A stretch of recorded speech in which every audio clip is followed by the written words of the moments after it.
underneath one of the sites that was struck by Iran in central Tel Aviv during the 12-day war earlier this year is a secret military bunker known alternatively as Site 81, this particular location, but more broadly it's known as the Fortress of Zion. This is a crucial command and control node. It is indeed a incredibly important physical infrastructure for all of the Israeli military decision making. Virtually every high level decision, especially in terms of Air Force targeting, is being made in or around this bunker. Welcome back to Legitimate Targets, everybody. I hope you're all having a great day. We've got a very special guest joining us on the show once more, Wyatt Reed. He is an investigative journalist. He covers a lot of stories ranging on all the hot international relations, geopolitics subjects that we follow closely here. He does this at the Grayzone, Mint Press, other outlets as well. And he's just released a series of very damning articles for the Zionist power infrastructure in the United States, as well as one article that's gone mega viral about just how vulnerable Israel is and showed themselves to be in the 12-day war with Iran. So, Wyatt, thank you so much for joining me today. For starters, let's start off on the bunker story. If you could generally explain what you uncovered, and then after we'll get into how you uncovered it, because that's interesting as well. Yeah, absolutely. Well, myself and Jack Paulson, another investigative researcher, have just published at the Grayzone an article showing that underneath one of the sites that was struck by Iran in central Tel Aviv during the 12-day war earlier this year, underneath this residential tower is a secret military bunker, which is known alternatively as Site 81, this particular location, but more broadly it's known as the Fortress of Zion. This is a crucial command and control node, as the Israelis would describe it if it were a Gaza hospital. It is indeed a incredibly important physical infrastructure for all of the Israeli military decision making. It seems like, virtually every high level decision, especially in terms of Air Force targeting, is being made in or around this bunker. And so the building directly above it, or which, casts a shadow directly over this bunker, is a residential tower named the Da Vinci Towers. And these two, one of the north tower of these two towers was struck by a missile, an Iranian launched missile earlier this year. And I think really the first sign that something was amiss was that we did not hear about it. It was not plastered all over all of the mainstream media news. In any other situation, any civilian casualty that's taken by Israel, even if civilians aren't injured, is generally considered front page news. And yet, mysteriously, here is this huge tower in the middle of Tel Aviv that was struck by Iran, and nobody says a word. So that was kind of the first clue that something was a little bit amiss here. Why are the Zionists not making the most of this opportunity to demonize Iran? Well, as we later found out, it's because this tower was serving as, a human shield for the Israeli military. The same thing which they continuously accuse Palestinians, Lebanese of doing, Iranians of doing. It turns out that the Israelis were doing it the entire time. Were we able to uncover whether or not there was anyone in that headquarters, the Site 81, when it was struck? Well, so it's not totally clear. I want to make a couple caveats. First of all, it's not clear to me that the bunker itself was struck or whether the tower above it was struck. It's not totally clear who was there. Obviously, a lot of this is very classified, and the Israelis are among the least forthright militaries in the world when it comes to, injuries, casualty counts, and their operational details. So from the Israeli side, we get almost nothing. But we do have confirmation from Israeli media, from Haaretz, that this is located in central Tel Aviv. A handful of they declined to publish the specific location. A handful of mainstream outlets like the New York Times have actually visited the Fortress of Zion and refused to disclose the location. Obviously, taking sides in a type of way. But as to who exactly was there, the impact of the strike itself, that all is still unknown. And until either the Israelis or the Iranians give us some hint, I'm not sure that we'll be able to know. I've never done any sort of research as detailed as this. So I wouldn't know if it's easy or if it's difficult, but it seems a bit odd to me that it would be unclear. And I know you do your due diligence and all the Grayzone reporters do. And I know how much you dig. It seems like it's very uncommon that you couldn't even find out whether or not the tower or ground floor penetration was made where the building is. Well, the first of all, there was relatively little coverage of this, as I noted. Yes. There are a handful of videos that were published. Reuters published one video, and these show the facade, the building, the outside of the building burning. It does appear that it doesn't seem that the bunker itself was pierced. Just on a purely visual, you know, I obviously I'm not on the ground. I can't go wandering around this building Yeah. and peering in and seeing exactly what happened on the inside and on in the basement floors. Um, my kind of sense was that this was something like a warning shot. Now, this is Mhm. very speculative, but I kind of interpret this as the Iranians being like, "Hey, your secret little bunker, we know where that is." Um, that was kind of how I interpreted it, and that's kind of a whole separate can of worms, and whether Iran, would have the military technology, the bunker buster style bombs that would be needed to actually penetrate something like that. That's something I don't know about either. Um, but I will say, you know, this was kind of an open secret, it seems like, that the media just refused to let the rest of us in on. The fact that this is located exactly where it is in the Hikiria, in central Tel Aviv, that was honestly one of the easier aspects of the geolocation of this building.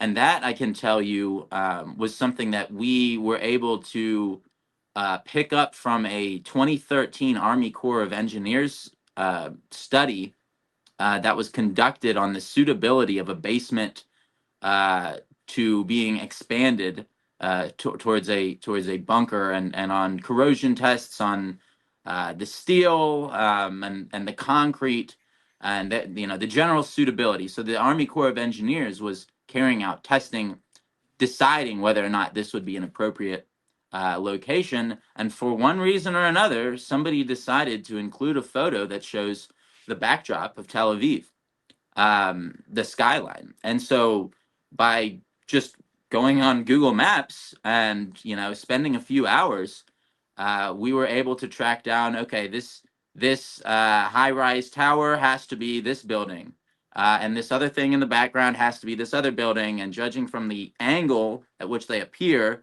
we need to be looking from approximately the southeast at approximately 300 meters. And so we started just scrolling on Google Maps once we identified the approximate location, and then we very quickly realized that we couldn't actually get a street view of this specific location. Why? Wow. Because Google and Yandex, I will say, in Russia, both censor the location from Wow. Street View, so you cannot view it. The Street View just stops right at the intersection, and you can't get any closer. So the fact that Google, Yandex are apparently censoring this information on behalf of the Israeli military gives you another very strong indication. Okay, we're on to something. There's something here that Israel doesn't want us to see. And so that, coupled with the Israeli reports coupled with emails where we have from James Stavridis, describing Site 81 specifically as a command and control node, using those exact words. So all of this together paints a very clear picture. Here's the approximate location of the bunker. Here is the construction project being carried out. Here is the physical location. And then here is the confirmation separately from a U.S. official describing it as a command and control node. All of that combined, I think, makes it very clear what's going on. Should also be noted that Yandex is owned and was founded by a woman who fled Russia at the start of the special military operation and is a dual citizen of Israel and currently lives in Israel. That is very interesting. Does China have any like Beidou? Is that, can you look on there? Do they have? I didn't try that. I would be interested, if any viewers want to give this a shot and let us know. I'd be fascinated to hear what the kind of Chinese take on this is. I would be a little bit surprised if they had done that, but given their financial ties with Israel, I guess that wouldn't be super surprising. Yes. So I think what you've uncovered is particularly damning, as we said at the beginning, because not necessarily because it was blown up, but because this could mean that if another war breaks out, Israeli leaders, military officials are going to have to be constantly concerned about whether or not the command centers that they're sitting in, whether it's, I mean, probably won't be Site 81 again. Maybe it'll be a different one, but whether or not they're going to get bombed, right? Yeah, and then for me, obviously, the main question there is, does Iran have the capability of doing that?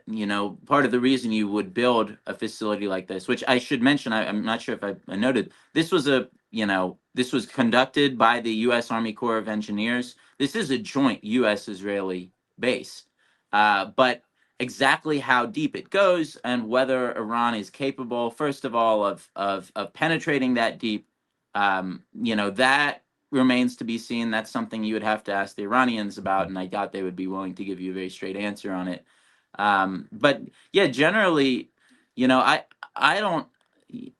They're certainly not concerned about the impact of those strikes on the civilian population. We actually found a fascinating quote from somebody who'd been interviewed by Haaretz about this. Strangely, this article didn't appear until 2.5 weeks after the strike. There was no coverage of this at all in Israeli media. It was basically banned from publication. 2.5 weeks later, Haaretz publishes this article, and they have this great quote from one of the residents of the tower, who said that recently in the weeks before this strike, he had been talking to one of his friends, and this friend asks him, "Brother, don't you get that they approved the construction of all these towers to protect the Curia, to protect Israel's Pentagon?" And he said, "Today I realize I've been paying 12,000 shekels a month, almost $4,000 a month, to protect the Curia." He's been paying out of pocket nearly 50 grand a year to serve as a human shield for Israel. And that's something that, upon being informed of this, apparently quite a few of the residents decided to move out of this tower. I can't imagine paying that much money in rent, period, and let alone doing so to protect Bibi Netanyahu. And so that's, that angle, the human shielding angle, is to me the most explosive. Just the fact that we finally caught them doing exactly what they said everyone else has been doing for decades, and lo and behold, it was actually the Israelis all along. Surprise, surprise. Yeah, and not to mention, you did mention this, is like they treated those 12 days or 11 days of Iranian strikes as like the greatest human tragedy since World War II. But the one building that did get struck that they didn't make a scene about was this one here. So very interesting stuff. Incredible reporting, as I told you at the start. Also, another joint U.S.-Israeli project that you recently uncovered through leaked emails was the workings of Samantha Power, who was the former U.S. ambassador to the UN, working to, I guess, elevate Israel into higher level committees and positions in the United Nations, I believe on the Human Rights Council as well, or in these discussions. Tell me about this and what you uncovered in this story. Yeah, so these emails that we found, these are also in the so-called Handala leaked emails, the emails that have been associated with Iran, but it's kind of unclear um, exactly where they're coming from. But they've been validated time and time again. And I'm sorry, my internet's having some problems here, so I'm not pulling this up. But just off of my memory from this article, we found a number of emails between Samantha Power and Ron Prosor, who was then Israel's ambassador to the United Nations. He's now Israel's ambassador to Germany. And throughout these emails, they're very, very kind of jovial, very friendly.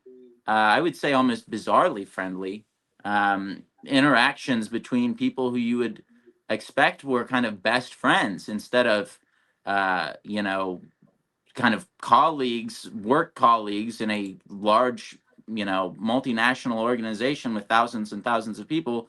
Instead of people, you know, two colleagues who had opposing interests, that doesn't come through in the emails at all. So they're repeatedly celebrating getting Israel placed on the Committee for the Peaceful Uses of Outer Space. This was something that took place after Prosor had left the UN, but this was something that Samantha Power described as our last plot. Our last plot together was apparently getting Israel onto this prestigious committee assignment. And the other committee assignment, I believe, was the Western Europe and Others group. This is something that Israel has been seeking for decades. You know, the Arab countries won't allow them to, you know, participate in the Middle Eastern group. So they've been spending decades trying to join the Western Europe and Others group.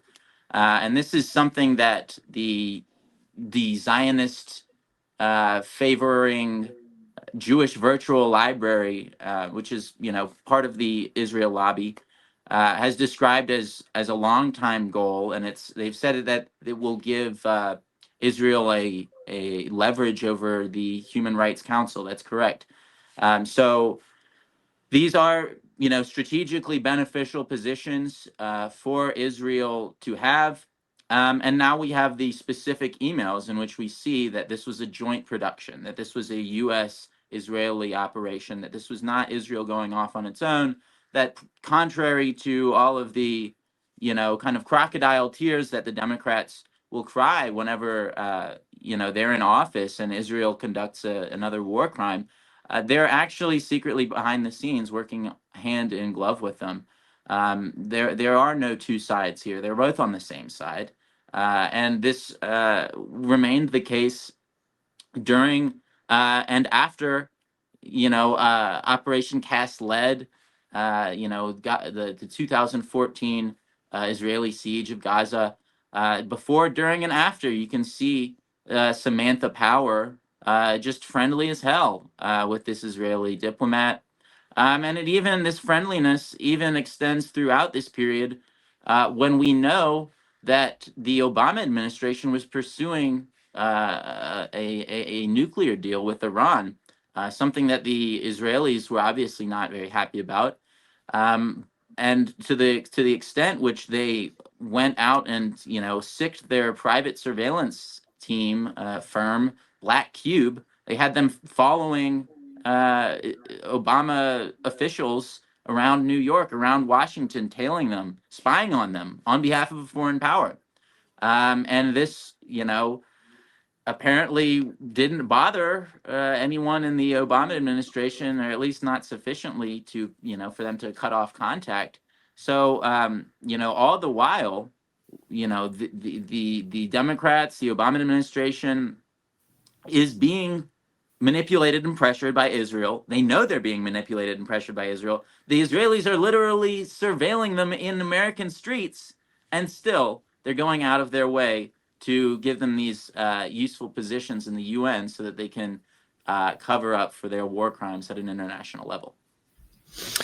I suppose we're going to ask. I mean, obviously, the pro-war establishment in the U.S. benefits if Israel can continue to carry out these human rights abuses, now genocide, with no accountability. And they were being called out, as you mentioned, by the UN Human Rights Council at the time for what they were doing to Palestinians. Despite that, the Obama administration was elevating them to have more power and to avoid this accountability.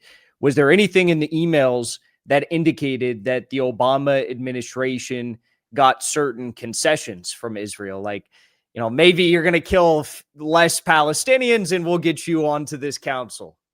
No, nothing. There was no obligation made that I came across whatsoever.